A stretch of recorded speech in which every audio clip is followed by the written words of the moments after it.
Police officers, what incident will traumatize you for the rest of your life?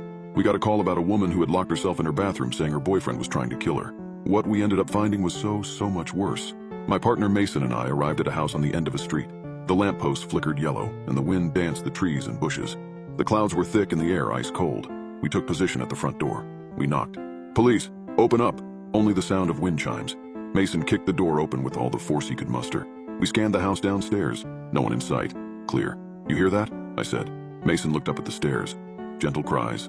A woman. So subtle, and as if muffled behind a door in a room. "Thought she was supposed to be downstairs," said Mason. We made our way upstairs. "Ma'am, it's okay," I began. "You're safe now, no one's going to hurt you." The crying stopped abruptly as if someone hit pause. Then it started again. "But he's still here," replied the woman from inside the bedroom. "My partner and I checked the entire house. No one's here, ma'am. You're safe." Downstairs, the front door slammed shut. My partner and I gave each other a gaze, and I could notice his brow sweating despite the cold night. I used my head to gesture for him to take a look. He stood from atop the stairs and looked down at the front door.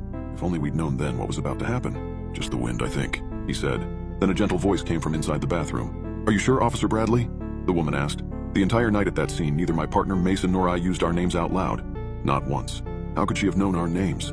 "Ma'am, do you need help or not?" Mason was agitated. "We need to know you're okay, so step back because I'm kicking it in."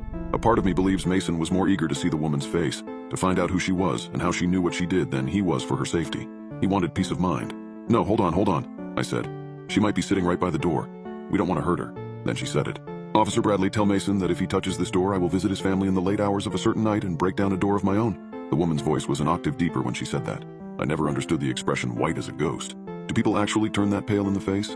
I learned that they in fact did when I saw my partner react to those sinister words. I couldn't stop him from kicking in that bedroom door this time. But when he did, we found nobody inside. There wasn't a window above the shower through which to escape or another door to go through. And yet we were certain that we just had a full conversation with a woman behind this door. We scanned the entire house, including the backyard, one last time, inch by inch. Nothing. When it was time to leave, we gave each other a look and left the house without even looking back. Now this is the part of the story I haven't told anyone. It's just too disturbing to even comprehend. I didn't even tell Mason. We were sufficiently shaken up, so I didn't want to tell him this. When we left the house, I drove us back to the station that night. He probably thought I didn't notice, but his hands were shaking too much to drive comfortably. He doesn't drink coffee. As I reversed the cruiser out the street, Mason didn't look back at the house. But the truth is, I did, and I sincerely wish that I hadn't. I looked and squinted at a garbage can by the side of the house to see a strange dark figure kneeling by the gate, as if watching us leave. And as we finally drove away, as the house became more and more distant in our mirror, the figure slowly stood itself up. And I'll swear even today that as it stood up, it didn't stop rising until its head peeked over the roof of that two-story house.